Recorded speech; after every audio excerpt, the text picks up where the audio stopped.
بسم الله الرحمن الرحيم الحمد لله رب العالمين والصلاة والسلام على أشرف الأنبياء والمرسلين نبينا محمد صلى الله تعالى عليه وعلى آله وصحبه وسلم تسليما كثيرا أما بعد. Mes chers frères et sœurs, salam alaikum wa rahmatullahi wa barakatuhu. Toujours un plaisir de vous retrouver à travers le lien de la mosquée de Bonneuil. Aujourd'hui, par la grâce d'Allah Azza wa Jal, nous allons continuer un peu sur ce qui se passe ou les droits que Allah Azza wa Jal a instaurés concernant la famille musulmane. Vous savez, mes chers frères et sœurs, la famille auprès d'Allah Azza wa Jal, il faut avoir la certitude, c'est une certitude comme elle a été mentionnée par nos ulama, par la majorité des mufassirin, des grands théologiens de la science du Coran, de tafsir, d'explication, les exégètes, que la famille auprès d'Allah Azza wa Jal, c'est honorable, c'est sacré auprès d'Allah Azza wa Jal. C'est sacré. La famille, c'est sacré auprès d'Allah Azza wa Jal.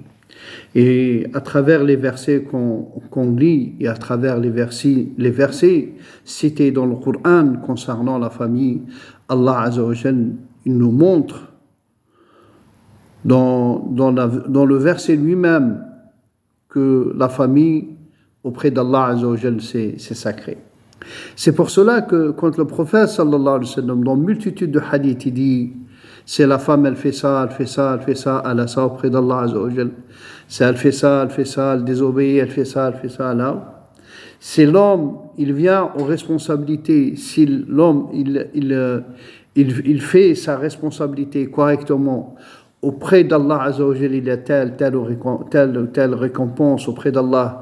Une récompense honorable quand il vient à la responsabilité, quand il donne la responsabilité, il donne les droits concernant la famille, que ce soit vis-à-vis de sa femme, que ce soit vis-à-vis de ses enfants. Allah Azza wa Jal, il le récompense de telle ou telle récompense. Pourquoi notre prophète sallallahu alayhi wa sallam, il nous dit, pourquoi il a dit concernant la femme, une fois Ummuna Aisha radiallahu ta'ala anha, elle avait une femme chez elle. Il rentre le prophète sallallahu alayhi wa sallam, et Ummuna Aisha radiallahu ta'ala anha, elle dit, Ya Rasulallah, c'est cette dame, elle est comme ça. Le prophète sallallahu alayhi wa sallam, aussitôt, il lui demande, Awadatu ba'lin anti, tu es marié? Naam, je suis marié, Ya Rasulallah. Comment tu te comportes avec ton mari? Comment c'est la situation? Il lui a dit le prophète sallallahu alayhi wa sallam à la fin, i'lami annahum, sache que c'est la porte de ton paradis et la porte de ton enfer, qu'Allah nous en préserve. Pourquoi tous ces droits? C'est pour vous dire à quel point c'est sacré la famille, c'est sacré. Et celui qui cause ou qui fait les causes ou qui essaye de faire les causes pour réussir à mettre cette famille, à réunir cette famille, à mettre cette famille dans la chaleur, certainement la récompense auprès d'Allah Azza wa Jal, elle est très très noble. Et surtout, mes chers frères, chez nous, dans le pays où nous vivons, surtout, les tentations, la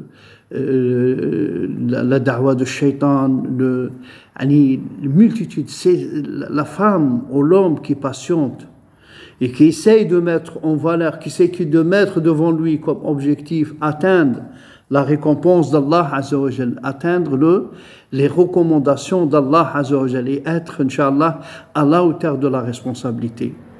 Faire attention à ses enfants. Ce n'est pas faire attention à ses enfants, seulement manger et boire et habiter. Non.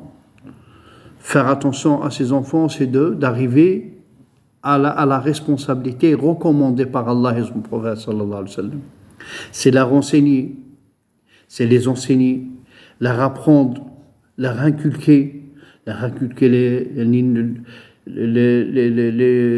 les qualités de la piété, les enseigner depuis leur départ sur le respect, les grandes valeurs Comme ça, il devient un enfant aimé par tout le monde.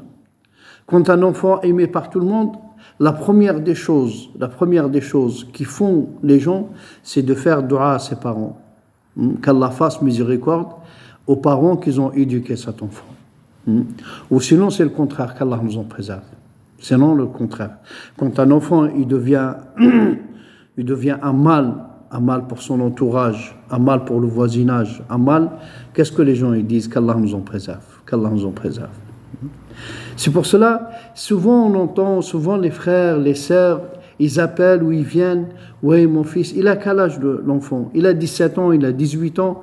Allez, c'est pratiquement trop tard. C'est celle, Allah Azza wa Jal, il peut intervenir par sa clémence et sa miséricorde. Il ne faut pas attendre qu'il a l'enfant 17 ans, 18 ans. C'est là où elle commence l'éducation. Certes, il y a eu des erreurs. Il y a eu des erreurs des anciens. Pas tout le monde, chez certains. Il y a eu un peu de négligence, il y a un peu d'oubli, il y avait un peu de... on s'est laissé aller. Mais malgré ça, mes chers frères et sœurs, sincèrement, comme l'attention, elle était très bonne, comme l'attention des anciens, elle était très bonne auprès d'Allah Azza wa Jal, la plupart de leurs enfants, alhamdoulilah, même si ils ont dévié un moment, ils ont fait des bêtises un moment, ils reviennent, ils retrouvent le bon chemin. Ils retrouvent le bon chemin. Mais l'éducation, mes chers frères et sœurs, elle se fait dès le jeune âge. Dès le jeune âge. Je préserve mon enfant. Je ne le laisse pas sortir. Je ne le laisse pas. Vous voyez, aujourd'hui, les quartiers, c'est devenu un endroit où l'enfant, il apprend tout. Il apprend à désobéir, il apprend la rébellion, il apprend qu'Allah nous en préserve. Qu'Allah nous en préserve. C'est pour cela, c'est un message à tous nos frères et toutes nos sœurs. Préservez l'enfant. Ne le laissez pas sortir. Certainement, ça va être désagréable pour lui.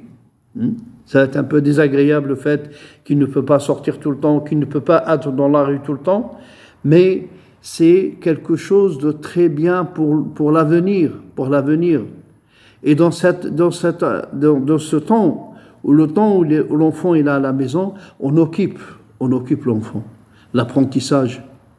Voilà ce que Allah nous recommande, comment le musulman il doit être, comment le musulman il fait, comment le musulman il doit.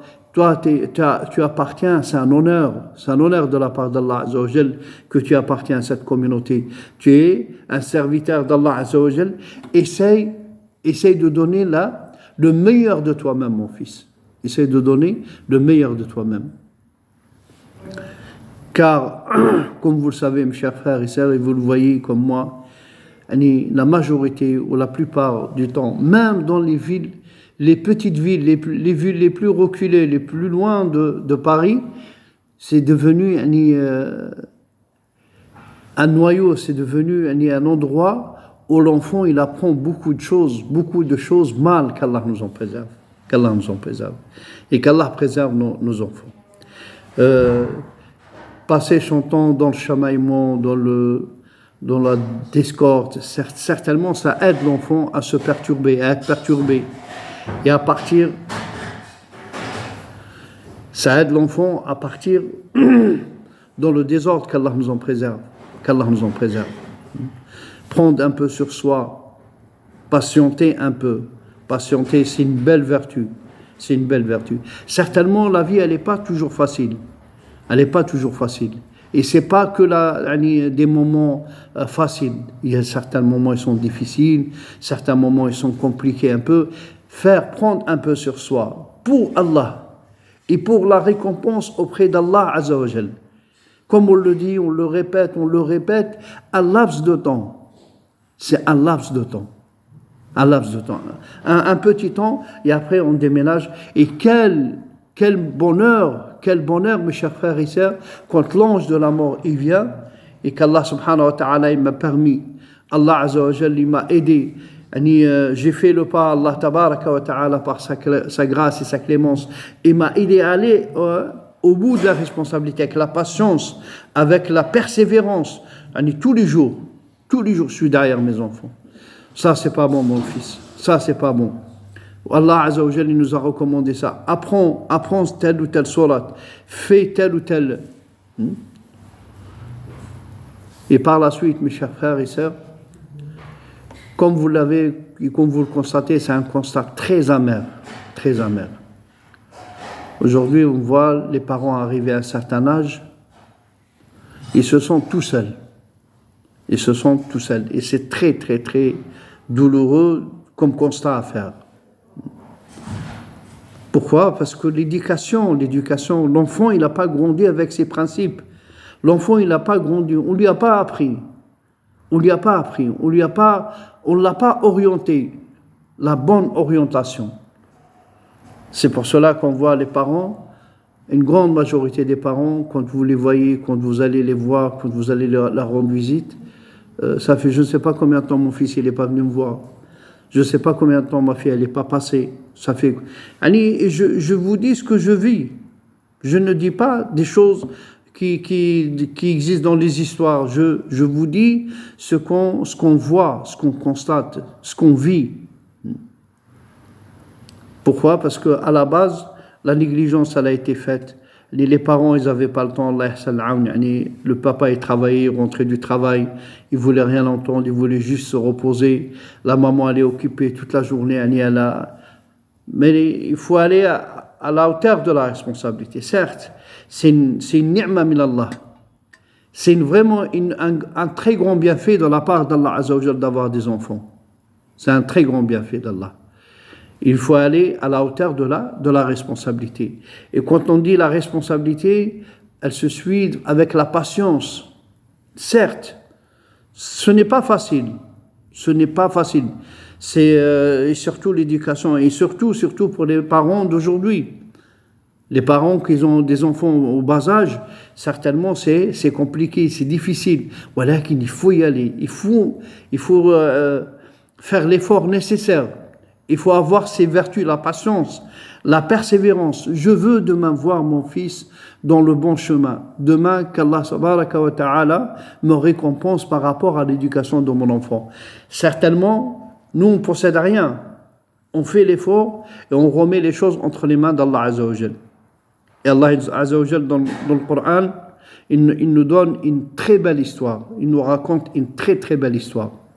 Quand Nuh alayhi salam, il est monté, il a fait monter les gens qui ont cru en lui dans le bateau qui vont être sauvés, il a appelé son fils, il a dit, mon fils, monte avec nous, monte. Il a dit non, je vais monter dans la montagne et je vais être épargné de l'eau. Ya bunayya irkab ma'ana wa la takun ma'al kafirin, qala sa'awi ila jabalin ya'simuni min al-ma'. Je vais monter dans la montagne et je serai épargné de l'eau et du châtiment d'Allah Azza wa Jal avec l'eau, qu'Allah nous en préserve. Nous, on ne possède pas la guidée. On ne peut pas, ni pour nous, ni pour nos enfants. Walakin nasta'in billahi Azza wa Jal. On se remet à Allah Azza wa Jal et on fait l'effort. Et on demande à Allah Azza wa Jal par sa grâce et sa clémence de les mettre dans le bon chemin.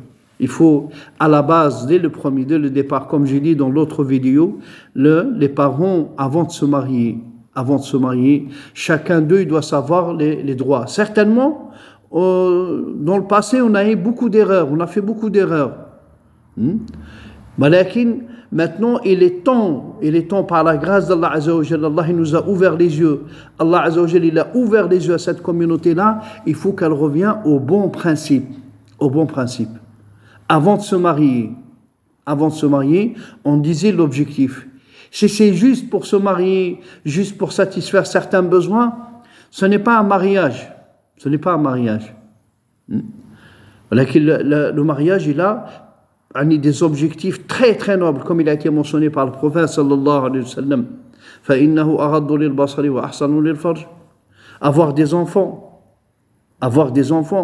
éduquer ses enfants pour qu'ils soient au service et au service de la Ummah, de la communauté.